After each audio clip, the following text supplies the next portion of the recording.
Hello everyone and welcome back to the Cyclocross Social podcast. Today we're going to be talking about the first day of individual racing in Hoogerheide at the World Championships. As you might hear, I unfortunately have been hit by a cold at the worst moment, but hopefully my voice is still bearable to listen to. If you can't listen to my voice, just skip my parts and listen to the always knowledgeable Issam, who's here to discuss the racing with me. Yes, thank you for having me. So the first day of racing yesterday was the mixed relay. That was unfortunately not broadcasted, which ultimately led to us making the decision to not make a podcast about it because, what would the point be if you could only see it if you were on site? So we'll focus on the racing today, and maybe in the end we'll take a short look back on the mixed relay, or we keep that for another time. Anyway, for today, the first race we'll talk about is the Women's Elite race. Compared to yesterday and the days before, the course had transformed quite a bit. The rain that was not predicted to come eventually came. There was a light drizzle all day, which led to a bit of a slippery course. And right from the start, the anticipated battle between Pieterse and Van Empel took a pretty dramatic shift. Pieterse had a terrible start from the first row. After 50 meters, I think she was in the final 5-6 riders of the pack. She managed to move up, but needed to spend a lot of effort to catch Van Empel, who took over the lead after about a quarter of a lap. Pieterse did close the gap to Van Empel eventually, but they looked at each other, which also meant that Brandt and Persico could come back.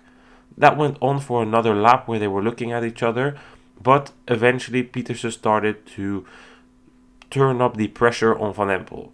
She thought that she needed to make it a hard race because in a sprint she would be without a chance against Van Empel. Pieterse tried but couldn't get rid of Van Empel even on the barriers, which eventually led to Lucinda Brandt coming back. Brandt had dropped Persico in the meanwhile, so we had 3 Dutch women at the front of the race. Then we came to the decisive moment, just around the halfway point of the race. In the forest section, Pieterse made a mistake and crashed. That meant that Van Empel had a gap, and she stretched out that gap. She inherited 8 seconds from that crash and managed to make that 12. And by the time Pieterse had overtaken Brandt again, the race was basically already over. Pieterse was 15 seconds down, and she stayed at 15 seconds for the best part of a lap, but mentally Pieterse wasn't able to bring it up anymore, which makes complete sense. That meant that Van Empel could take the world title in Hoogerheide in front of an ecstatic crowd.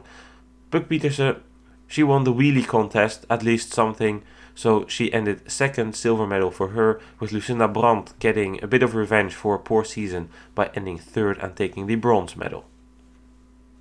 The second world title of the weekend for Van Empel Issam. Yesterday she already won the mixed relay. We already saw there that her form was very good. She liked the course, and today, Pieterse made a mistake, but let's be honest, Van Empel was just a class apart as well today. Yeah, absolutely. I think that Van Empel today, flawless ride, no mistakes, was in control from basically the start, had a good start. Unlike Pieterse, who, like you said, struggled at the start, slipped away with her left foot twice and couldn't really clip in, and that costs a lot of energy to then get back. It also brings a little bit of stress, and that might already be a sign of the pressure that is on such a race. It's it's a special race. It's not like a World Cup. There's a lot of tension in such an event. A lot of people that are watching and that are cheering you on. So yeah, I think maybe the pressure got a little bit to Pieterse, and unfortunately we were not able to see the battle that we were foreseeing. And in the preview we were talking about a dry course, but that wasn't it. It was not really muddy, but it still affected the course quite a bit. And I think in the end, Van Empel, it didn't really matter what type of course it would be. She was in control and was able to make the gap, and it looked very easy for me, at least. It was a very controlled ride and a very deserved champion after a very strong season. Yeah, it's really the crown to her season, and if we are honest, over the course of the entire season, Van Empel was probably the most consistent and the best rider. of course, had that setback in the Christmas period after Val di Sol had a bit of a rough period where Puk Pieterse won a couple of races in a row. But really, Fem van Empel was the woman of the season, and as always, it just looked so easy. It was looking like she was barely breathing, and she was on her way to the world title. So yeah, it was good, and I think she definitely enjoyed the crowds that turned out. You could see at the finish something that's not really conventional for Fem van Empel, that she was really like hyping up the crowd with her arms, like, come on, cheer for me, hey, hey.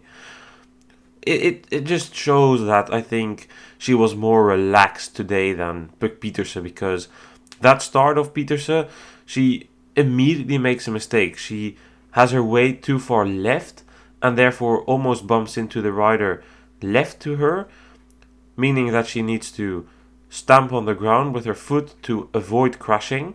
Then she misses her pedal on her second attempt to clip in. That's not something you usually see Puk Pieterse do. And that crash, it's also not really something that happens a lot to Puk Pieterse. My general view of it was that Pieterse was a bit more stressed. And I'm not here saying that Puk Pieterse can't deal with stress. I'm just saying that I think it played a factor today. It doesn't mean that this will always be the case, because she became under 23 world champion under a lot of pressure last year. But maybe this year she just wasn't able to deal with it as good as last year. Yeah, and it might be because of the stress with the changing course and the changing conditions that could have played a role. You know, you need to make some decisions, and that could have influenced and increased maybe the level of stress. But I think in the end, even if the stress was not going to be there, I think it was going to be very difficult to beat this Van Empel that seems like peaked at the right moment, was in control of this race, like I said. And yeah, in the end, the queen of this season for sure. If we look a bit further back, we see that Brandt ended third. I think this really makes Brandt's season, because it's been a very difficult one. In the beginning of the season, it looked very promising. She was fighting with Van Empel in the exact crosses. She was fighting with Van Empel in Fayetteville and Waterloo. And that was actually some of the best races we had seen of Fem van Empel this season. Really, that first stretch until the European Championships, and then the final stretch, Benidorm, Hamme, Worlds, that was the best Fem van Empel we have seen. So Brandt went from fighting with the best Fem van Empel to, of course, crashing out in the pre-ride in Tabor, to then having a very rough comeback. Of course, a couple of podiums, but with the exception of Gaveren, not really that great of performances. I would say that Hoogerheide was still very good, but it's been a season with up and downs. But this bronze medal at Worlds really makes her season. I would almost say it saves her season, although there is still the fact that that injury was there, so it's logical that the season was poor, but still, this medal must be encouraging, and again, it at least gives her something from the season, although she is still in very much a winning position in the X2O trophy. For her, it's going to help her out with the difficult season that she had, the injury, and coming back from it.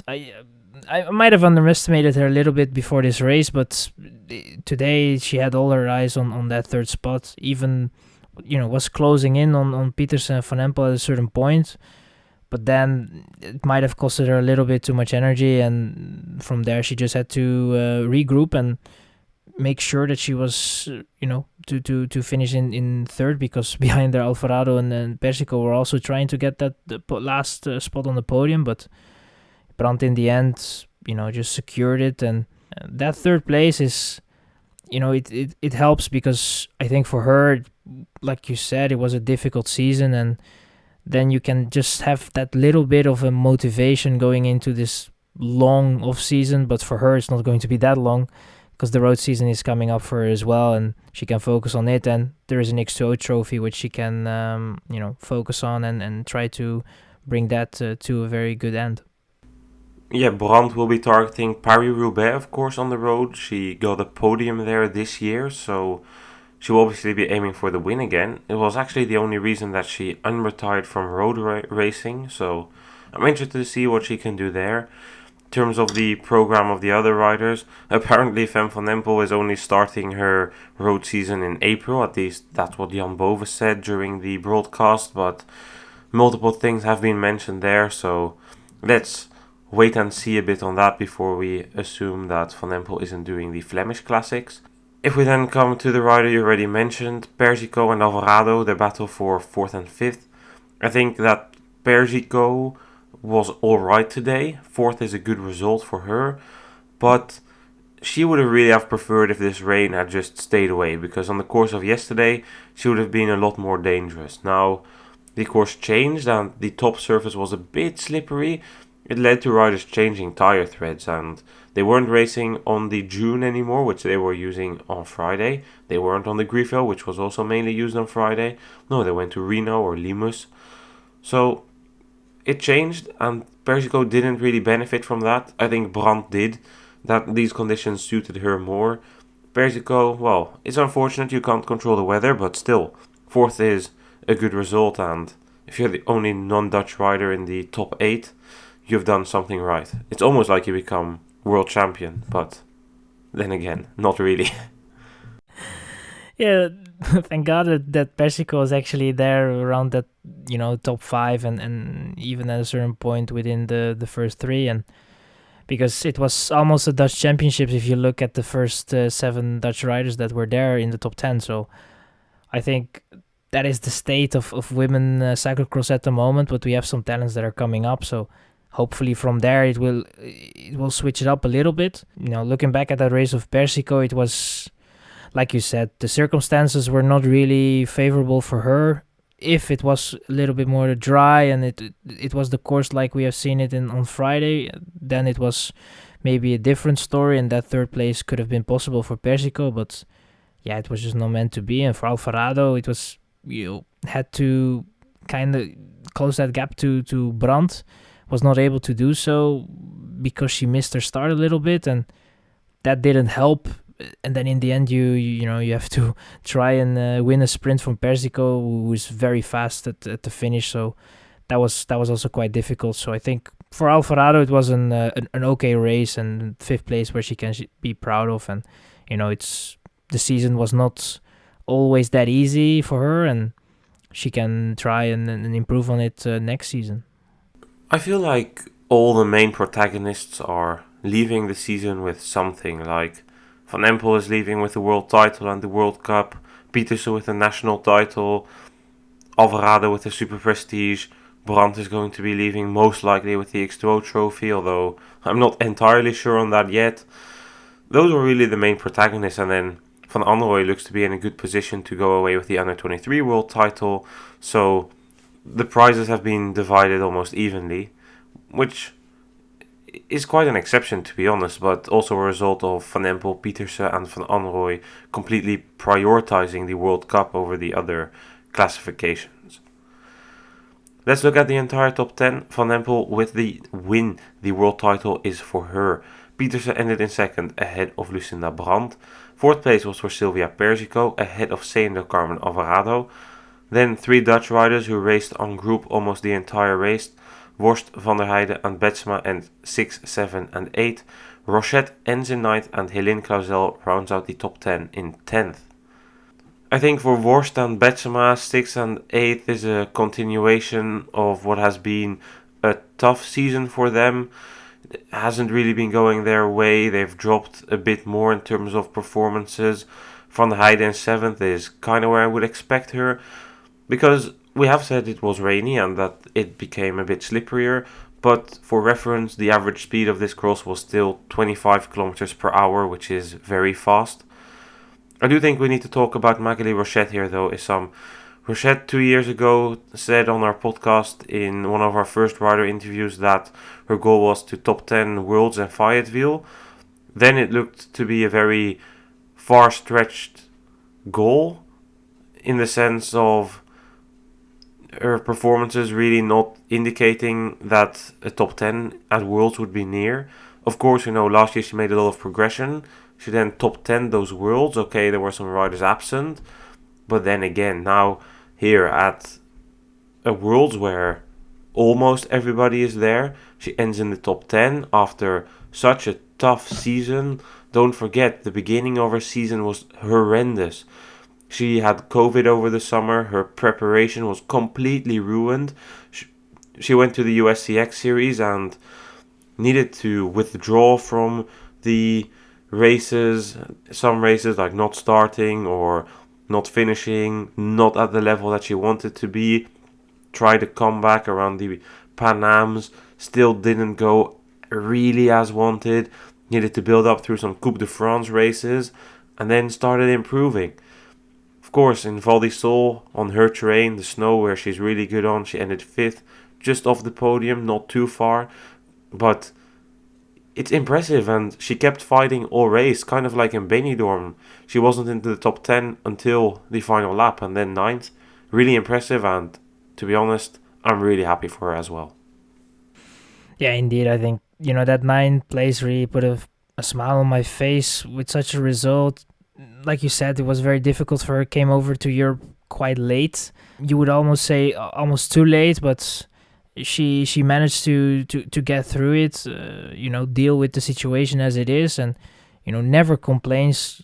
Keeps pushing, makes the best out of it, and I think that's really one of the women that you really wish that they are able to perform well, and she just did that, and it's I think a top 10. At a World Championship is always a special result and a special achievement, and to do it now twice, Fayetteville and now again, I think it's it's a very, very good achievement for her, and I wish her that next season the preparation is going to be one without those issues, and just a straightforward season where she can really build more on the base and get some consistency in a season. The rider behind her, Helene Clauzel, in 10th, also put in a strong ride. She was basically going pretty well all race, but then had this weird incident with Ribeirol. What happened there, and what did you think about it? I don't know what it was. A bit of a crazy move from Ribeirol. Clauzel was on the outside, and I think that was just entering the woods, or it was somewhere around in the woods section, and was a turn to the left. Ribeirol at the inside and used her elbows and whatever else she used to to get rid of Clauzel in a way, and Clauzel had to go straight on because it was quite difficult for her to control her bike. It was not really a great move from Ribeirol, and I was I felt a little bit for Clauzel because she was hanging in there around top 10. And then with such a move, that could have, cost a top 10 at the World Championships. And I think that would have been, it would have been a big shame. But fought her way back to 9th, to 10th. And I think that in the end, that was, a very strong effort from her. And in a way, you can see it as a reward for the season that she had so far. I mean, becoming French champion as well. Now a top 10. I think those are achievement that you really, there are goals, important races, and also for the sponsors. And I think for Clauzel herself, it's a very, very good race, I think. So luckily that she was able to manage that 10th place. Clauzel really hitting the peak form at the exact right moment. Really from the French Championships onwards, it's been fantastic for her. In the pre-season, it was alright. In the American World Cup, she was doing alright, but struggled at the European Championships, She became national champion. Struggled in Beekse Bergen. That period really wasn't the best, but peaked at the right moment, went alright. Unfortunately, we can't say the same for the rider in 11th, Blanca Vash, ending, as said, 11th. Disappointing end to what has just been a disappointing season for her. Casasola in 12th, that is a good result for the Italian. Then Honsinger 16th is a disappointing result for her. The same goes for Kay in 18th, two riders who have been struggling this season. For Kay, the struggle has been going longer than one season. And then finally Manon Bakker in 17th.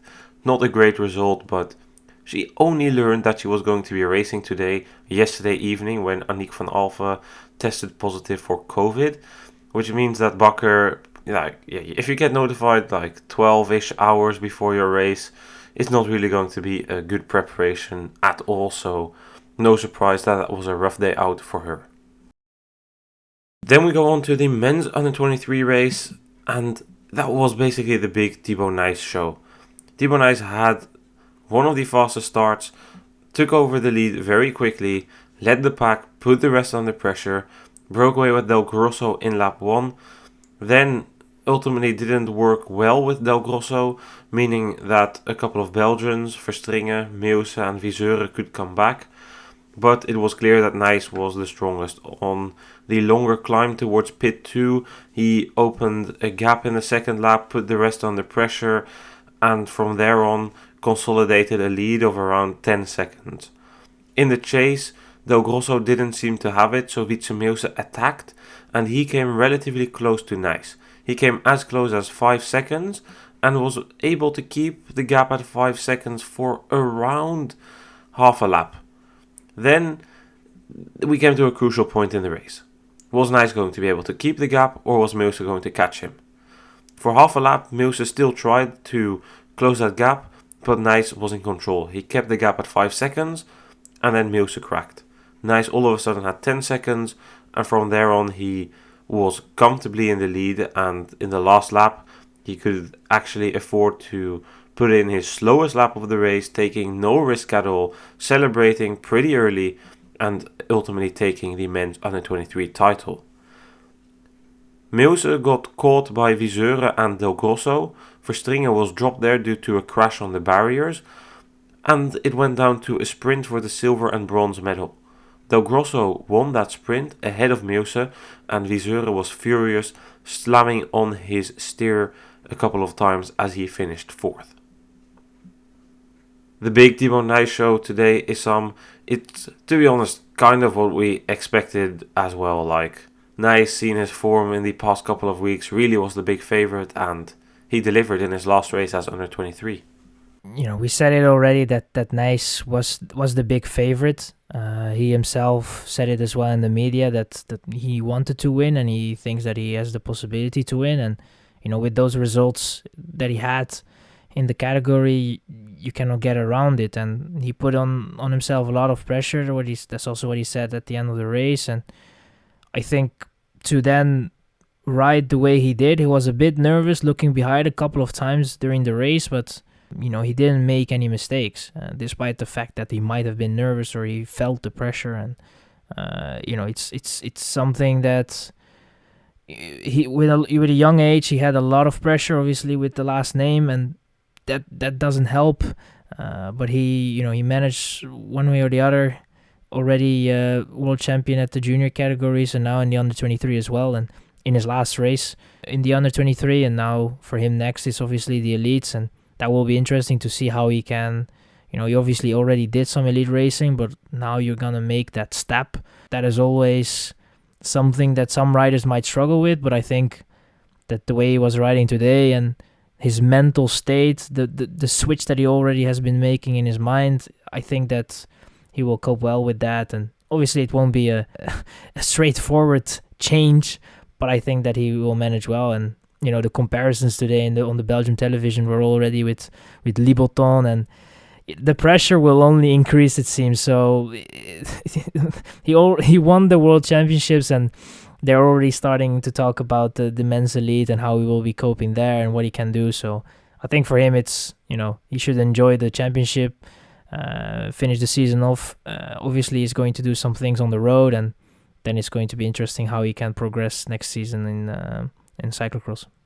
There was a lot of pressure on him, but part of that pressure is also self-created. I mean, of course, as the son of Sven Nys, who is seen upon as the best, or at least one of the best cyclocross riders of all time, you will have pressure. But if you are going to have a documentary airing on TV when you're still a U17 and having cameras follow you when you are a junior becoming world champion, you will add extra pressure to that as well. And That's why I don't think it's fully fair that they always say, well, there's so much pressure on him because he's the son of.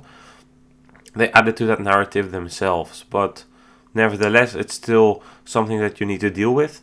We know that in terms of that, he is not like his dad. His dad was not good with the pressure, especially in his young years, but now he was good with it and really a mature ride today, in control, and you could really see that at the breaking point, which I talked about in the summary. Like, when Mills comes, you know you have 10 seconds, you know he's going to take back a bit quickly, but you just need to be able to counter that, and he did that perfectly. He upped the pace, was able to keep Mills at 5 seconds, and then Mills just cracked. Like, both mentally and physically he cracked and fell back again to the group with Viseur and Del Grosso.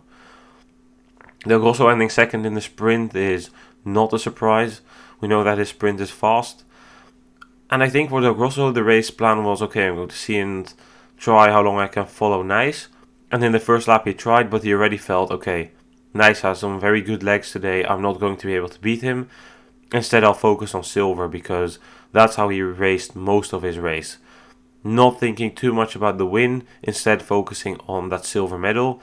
And that is something that he eventually got. And don't forget, Thibaut Del Grosso is a second year U23. He is 1 year younger than Nice and Meuse. He's 2 years younger than Viseur. It's impressive that he is already fighting for the podium. He made a lot of progression this winter.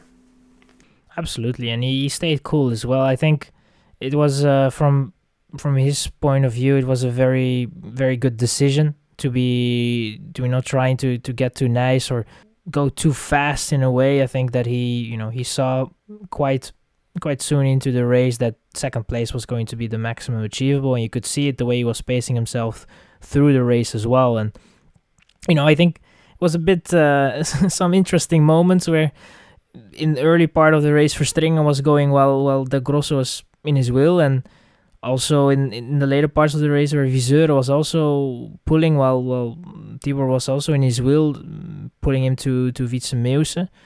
There were some moments where I was thinking, they could have played it a little bit different, and then Belgium probably would have been able to secure 1-2, and then the third place would have maybe gone to Tibor. But in that way they didn't play it well. But I think for Belgium it's not a big issue, because they got the rainbow stripes in the likes of Thibaut Nys.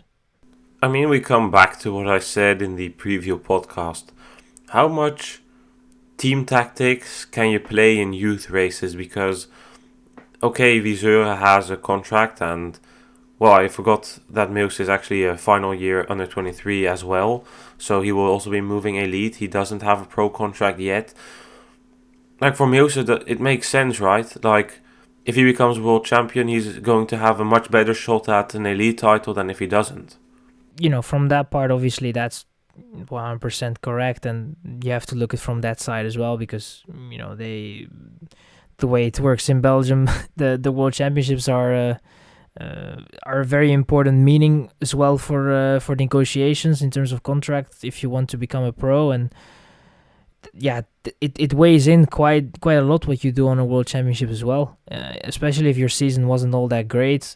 It's a great moment to show yourself on a very, very large platform, and I think that that obviously weighs in as well. But still, it wasn't even for the sake of tactics, but it was more for the sake of there was someone behind that was making use of it, and that also has a very fast finish, as we have seen. And in that way you could definitely make a case for it. But in the end, they were probably having a very hard race and trying to get through it without any issues and finish as high as possible. And then it's very difficult to see how the situation is developing behind you.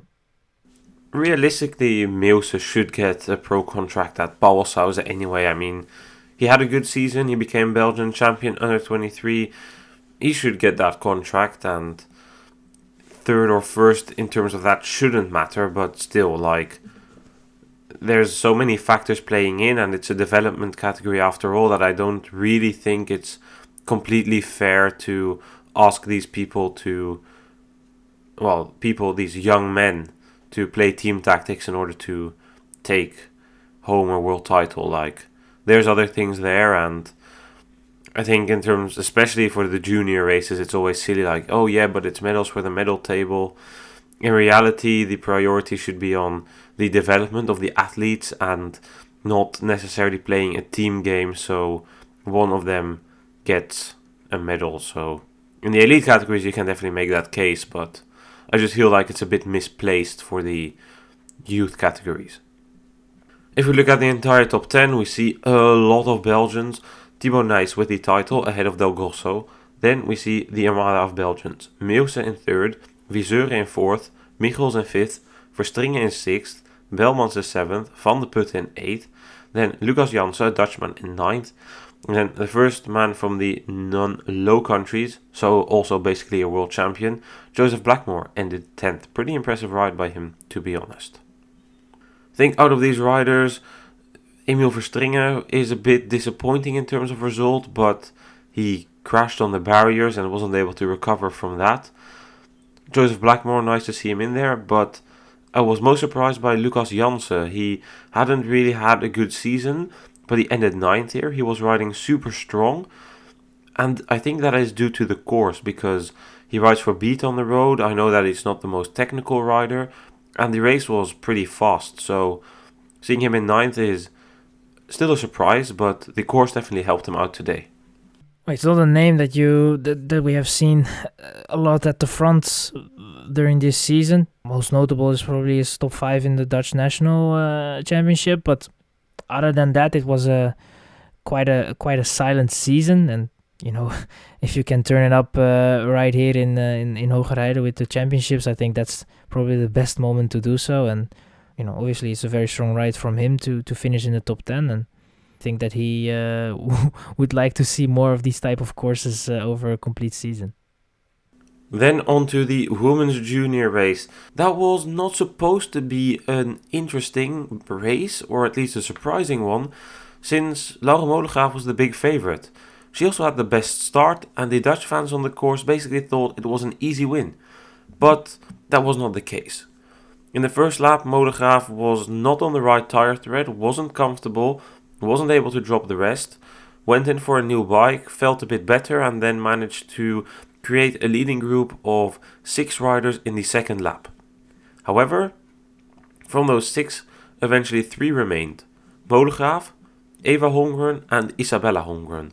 Isabella came back from what was a relatively slow start, and that's quite surprising since she is pretty explosive, but she just doesn't have good starts. That's more of a common thing for her.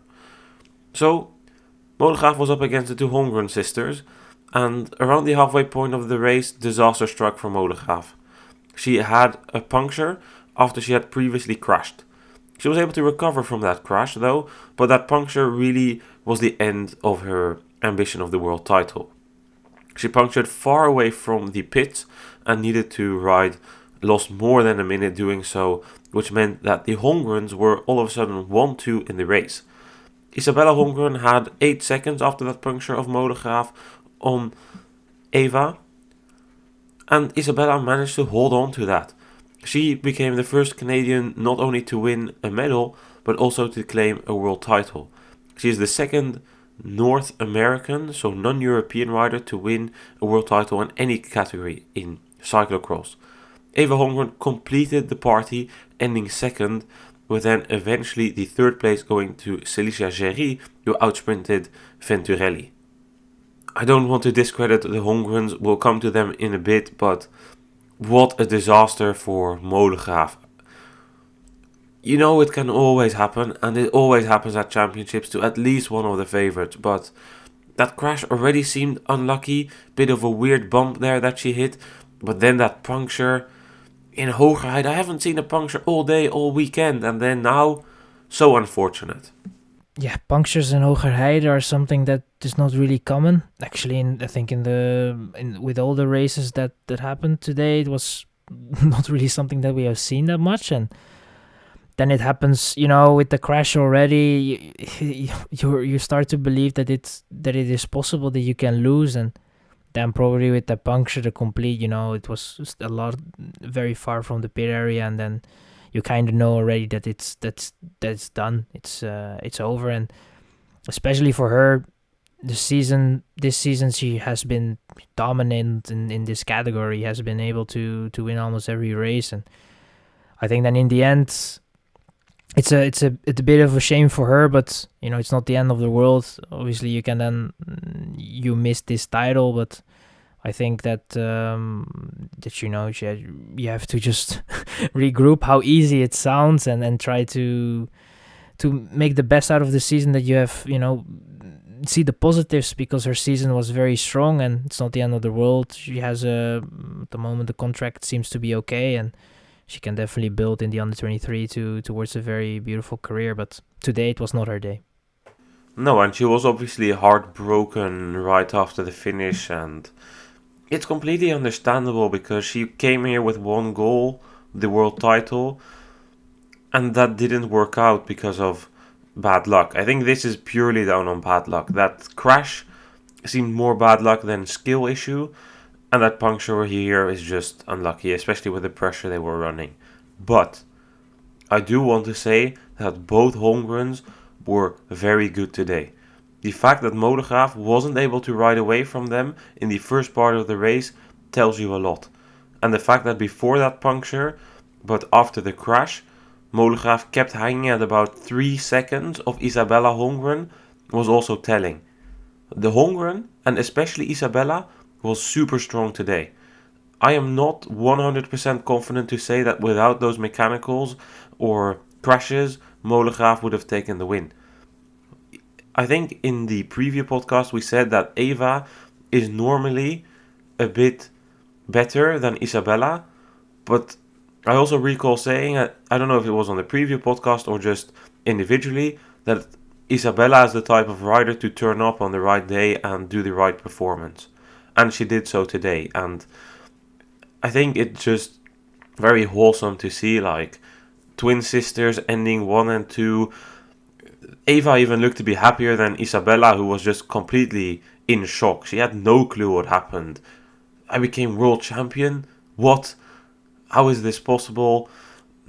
It was just such a wholesome moment to see that after the finish with the flag and then the teammate. It's such a small team, that Simulus Orbea team, but so valuable and so good to see different nations up there. So I'm certainly happy for the Holmgrens, and especially Isabella was super strong today. Yeah, she looked very strong today, and like you said, it said something already that Molengraaf was not able to ride off into the cloudy sunset of Hoogerheide, but it was for both Holmgrens. It was a very strong race and an historic result, and the result that could become a milestone for Canadian cyclocross, and what we could see maybe in the future with these two. And I think it's good that we have some. I think the top 5 is non-Dutch, so that's also quite promising. Obviously, Molengraaf should have been there in the top 5, but with the bad luck, wasn't able to do so. But it's good to see that we have some nationalities there up front, and I think if we go back on the performances of the Holmgren sisters, I think overall that was pretty iconic, very strong. And Isabella, when she was in the lead, she didn't look back and just kept on going and was able to bring that home, that world title. I could see the disbelief in her face going into the final lap. I was standing at the start-finish straight, and you could already see, like, on her face there was this sense of, like, what is about to happen? Am I actually going to become world champion? And then the lap after, she passed in tears, like, already at the bottom. She was so happy, and as you say, it's not only a milestone for Canadian cyclocross, it's actually the result of hard work, dedication, and reforms within the National Federation. New people came in charge, they got in new sponsors, making development for cyclocross more accessible. There weren't only the Holmgrens today.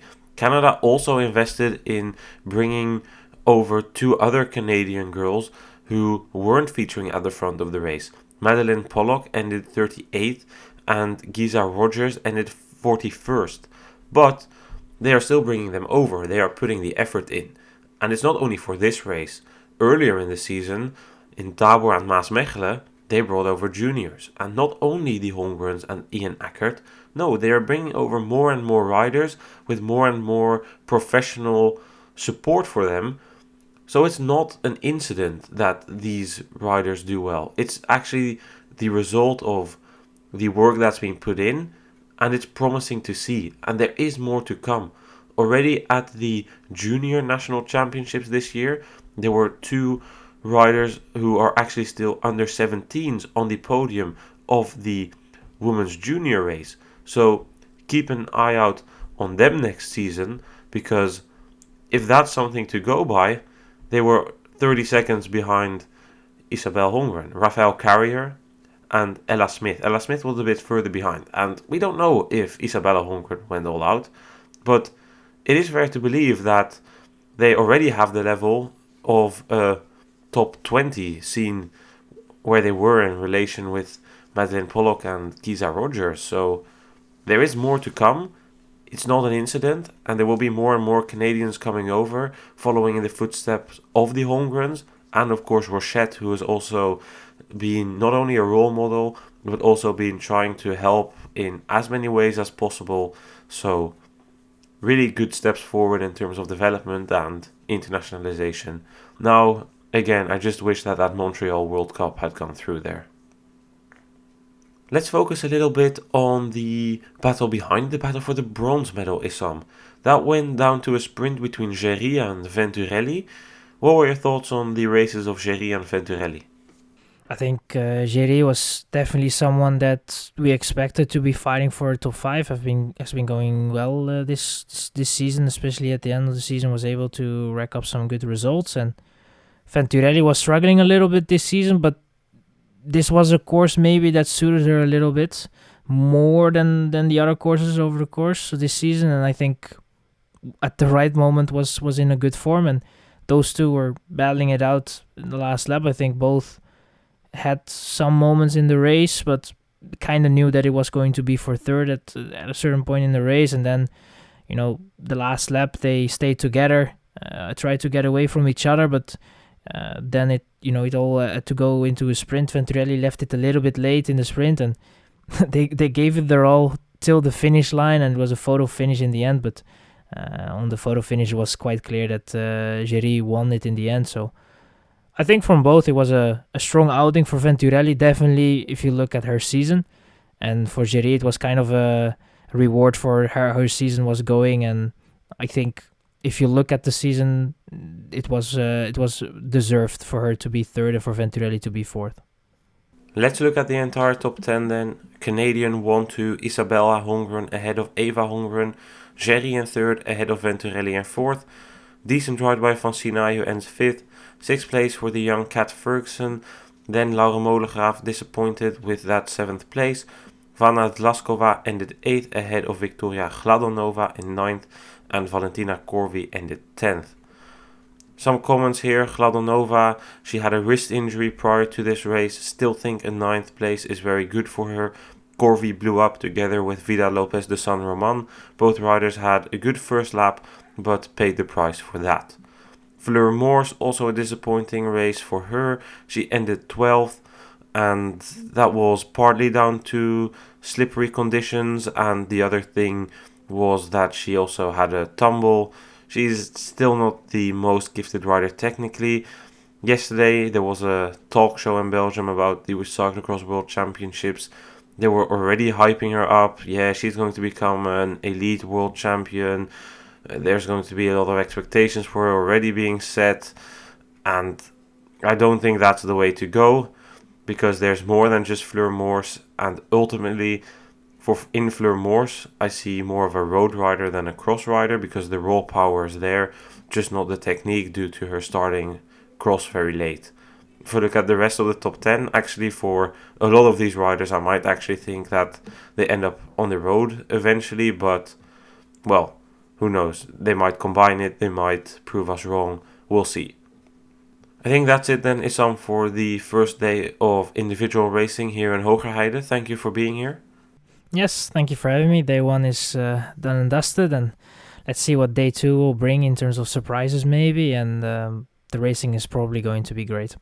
Yeah, hopefully a bit more exciting and closer than today, because especially that women's elite race was pretty anticlimactic. So it's unfortunate, but three new world champions, and they were all happy with it. And yeah, it was nice to see. So we'll be back tomorrow. Thanks for listening, and goodbye.